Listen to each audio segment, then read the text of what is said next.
Paz do Senhor, irmandade. Nós outra vez. Bora lá? Vamos orar? Estamos aí, ó. Capítulo 19 do Evangelho de João. Oh, Jesus bendito. Estamos aprendendo nele e dele. Bora? Vamos orar.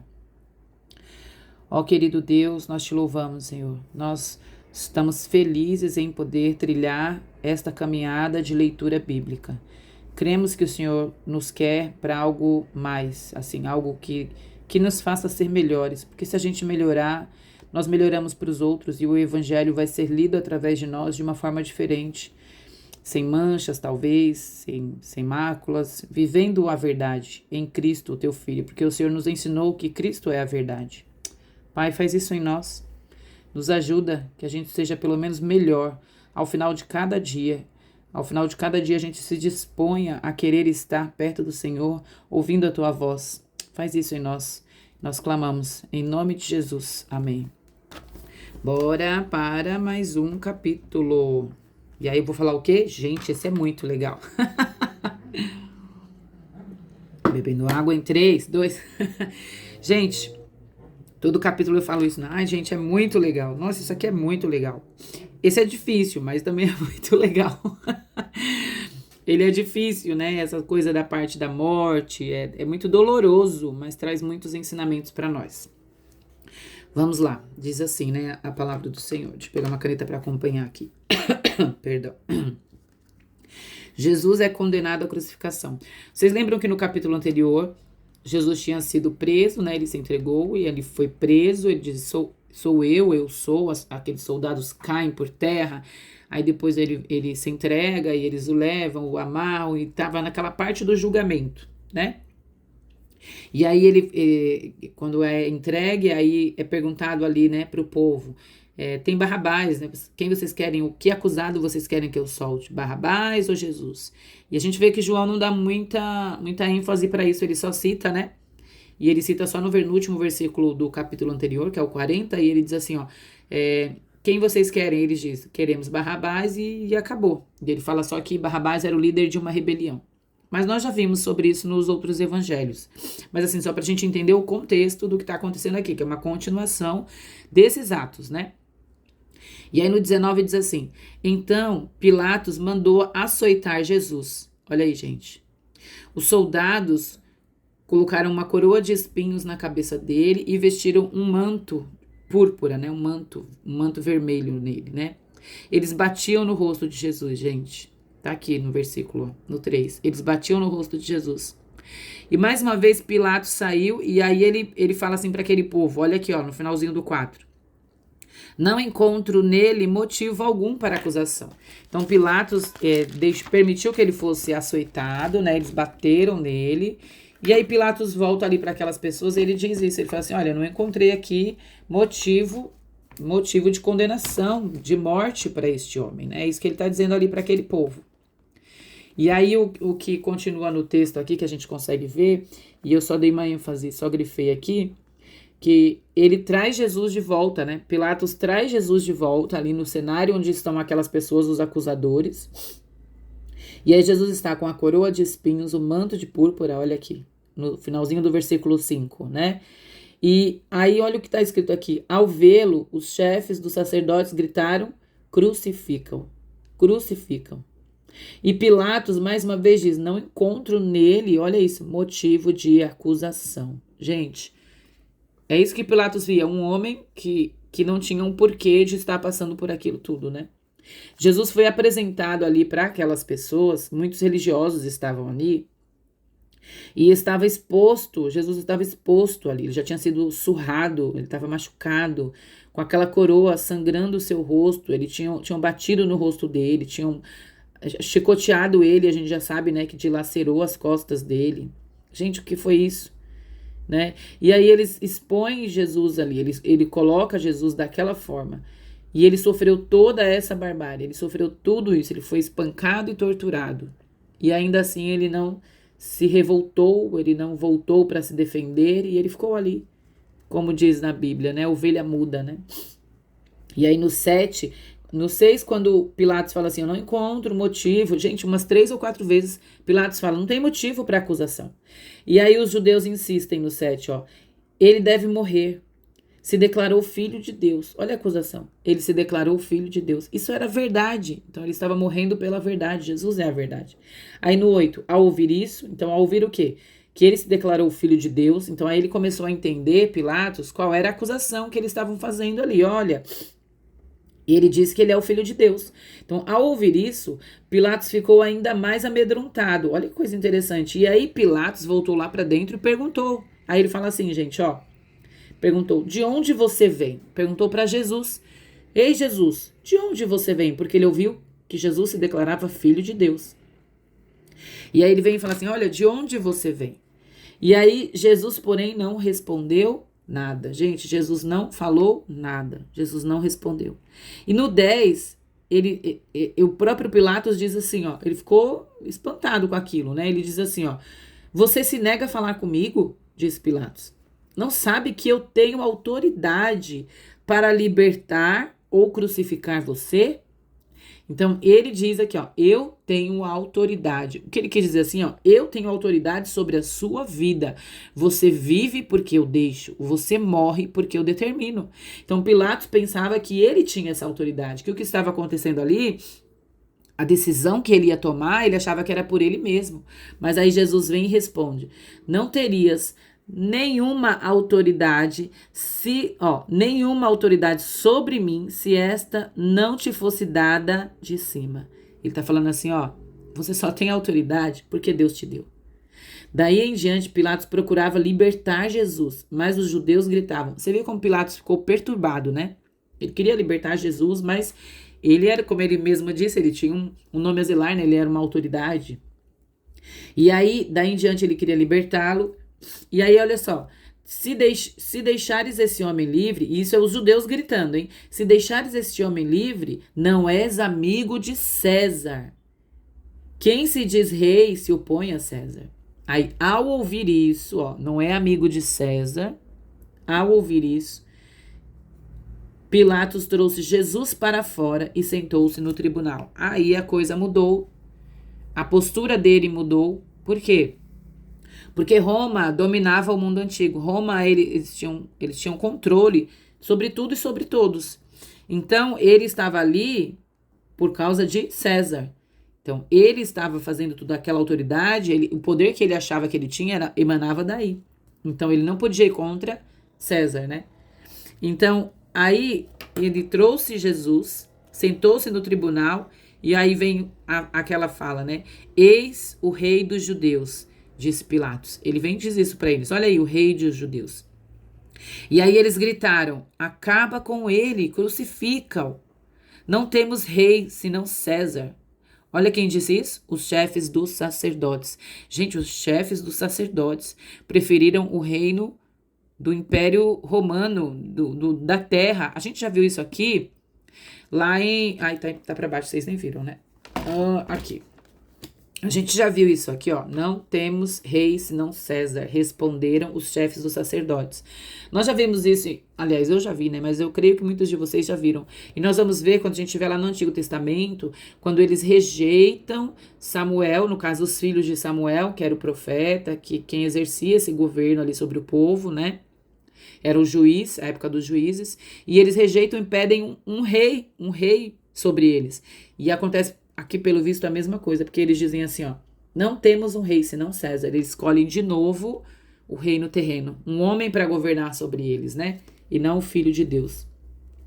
Então Pilatos o entregou a eles para ser crucificado. E é aquela hora que ele entrega Jesus para a crucificação. O texto continua e diz assim: assim os soldados encarregaram-se de Jesus. Levando a sua própria cruz, ele saiu para o lugar chamado Caveira, que em hebraico é Gólgota. Muita gente conhece, né, essa inscrição, Gólgota.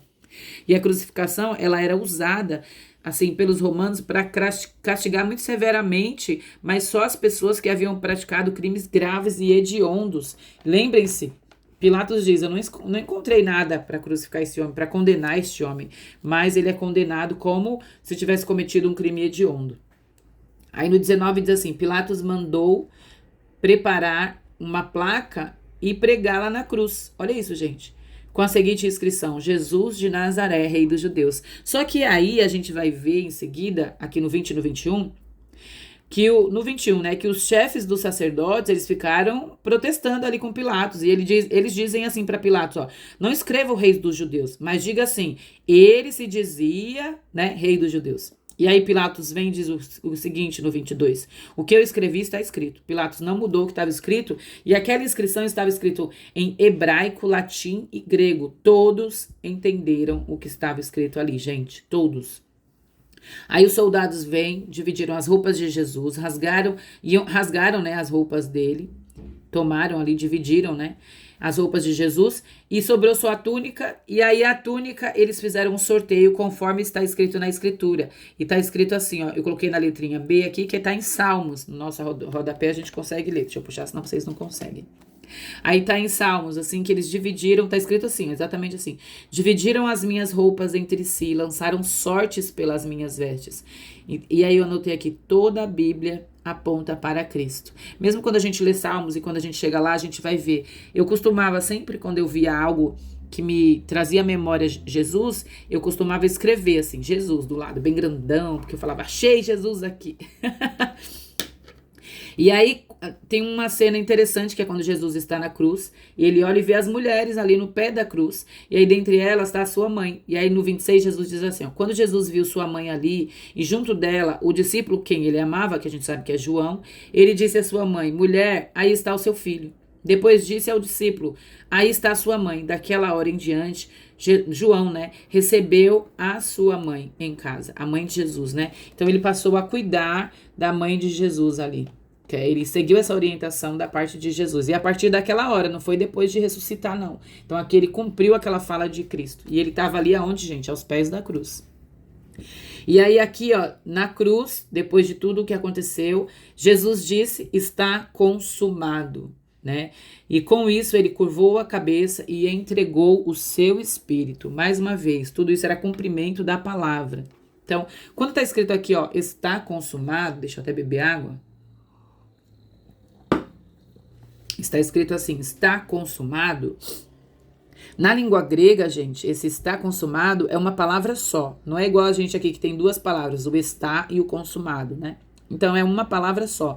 E essa palavra é tetelestai. Muitas pessoas gostam de usar essa palavra para ministérios, para grupos, para coisas, tetelestai. E tetelestai, ou está consumado, no grego, eu não sei grego, gente. Eu não sei pronunciar, eu não sei grego. Então, eu estou falando segundo o estudo que eu fiz. Mas eu fiz uma pós em exposição e ensino das escrituras, né? Pela faculdade teológica, uma faculdade muito boa, por sinal. E lá eu aprendi, tinha uma matéria que era sobre grego, né? Era grego koiné, que era esse grego aqui, falado aqui na Bíblia mesmo. Que nem não é mais usado, né? E aí alguma coisinha eu peguei de lá também, mas eu não sei se eu tô pronunciando certo não. E como eu disse, nós somos leitores da Bíblia, é outro nível, a gente tá bem mais embaixo. Não no nível desses estudiosos que conhecem a fundo tudo, o grego e tudo mais, né? Mas só pra gente compreender esse está consumado, o que Jesus quis dizer quando ele disse essas são as últimas palavras dele antes de entregar o seu espírito, antes de morrer. Então eu falei, é importante, a gente precisa entender o que é esse está consumado. O que foi que Jesus disse ali na cruz? A última palavra dele foi essa palavra, né, consumado. Vamos dizer assim só pra gente entender, foi uma palavra.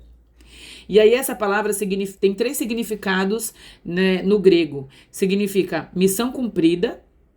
Olha isso, gente, como vai desvendando, vai descortinando na nossa mente. Significa missão cumprida, significa resgate definitivo ou está pago, né? Resgate definitivo ou quando está pago. Resgate definitivo. Olha o que ele estava fazendo ali, gente. Ô, Senhor. E posse definitiva. Por que posse definitiva? Porque quando era adquirido um imóvel, a compra de um imóvel naquela época, eles carimbavam na escritura da compra, eles carimbavam essa palavra, tetelestai, ou seja, eles carimbavam está consumado, adquiriu aquela posse definitiva. Então Jesus estava falando, sabe o quê? Eu paguei o preço e nós pertencemos a ele.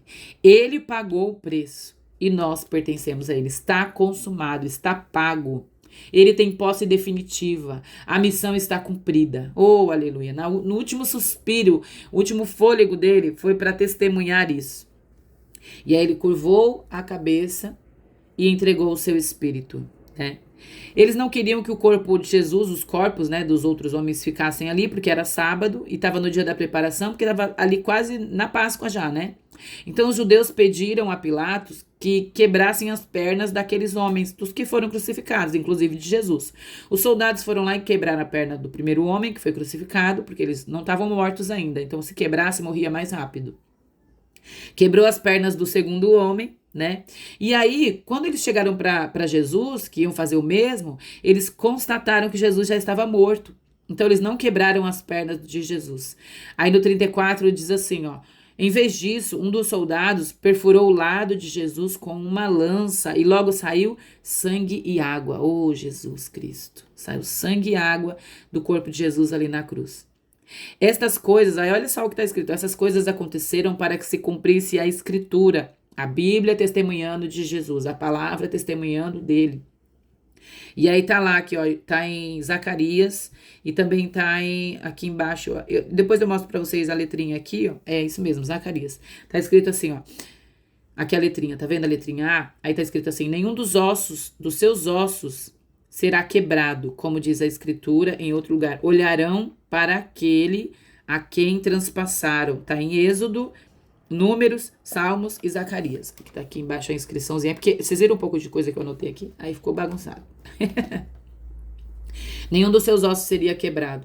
E aí o texto continua e no finalzinho diz assim, no 38, o sepultamento de Jesus. Depois disso, José de Arimateia, ó, pediu o corpo de Jesus a Pilatos. Ele era um discípulo de Jesus, mas era em secreto porque tinha medo dos judeus. Ele veio e levou o corpo. Mas olha que interessante, ele estava acompanhado de Nicodemos, aquele que antes tinha visitado Jesus à noite. Vocês lembram daquele homem que foi visitar Jesus à noite? Nicodemos levou ali uma mistura de essências, né? E aí eles tomaram o corpo de Jesus, está escrito os dois. Então os dois pegaram o corpo de Jesus, envolveram em faixas com especiarias, e ali eles cuidaram do corpo conforme o costume dos judeus para o sepultamento. No 41, no lugar onde foi crucificado, havia um jardim, e no jardim do sepulcro tinha um sepulcro novo, né? E colocaram Jesus ali, o corpo de Jesus ali, porque era o dia da preparação dos judeus. O sepulcro ficava ali e Jesus foi colocado ali. O sepulcro ficava no jardim. E aí eu até anotei, Deus tinha o controle de tudo. Porque a gente vê agora o corpo de Jesus, eles podiam ter jogado numa vala, eles poderiam ter feito qualquer coisa com o corpo de Jesus. Como se fosse um indigente, sei lá, eles podiam ter dado fim ao corpo de Jesus. Mas Deus tinha o controle de tudo, e mesmo após a morte, quando todos fugiram, vieram dois homens, que eram discípulos. Discípulo é aquele que tem relacionamento com o seu mestre. Então eles eram discípulos de Jesus, eles tinham relacionamento em segredo, porque eles tinham medo, o texto diz isso, né? Diz que eles eram discípulos, e Deus sempre esteve lá, cuidando. É isso que a gente vê nessa parte aqui, ó, na morte, no sofrimento, na dor, no choro, as pessoas estão chorando, o fim, veio o fim, mas Deus está conosco até depois do fim, porque depois da morte vem o que, gente? Não vinha mais nada, não se esperava mais nada, mas Deus mostra controle, um cuidado com o corpo de Jesus, foi envolvido, conforme o costume judaico, e foi sepultado. Deus não perde o controle, mesmo quando a gente acha que não tem mais jeito. Aleluia.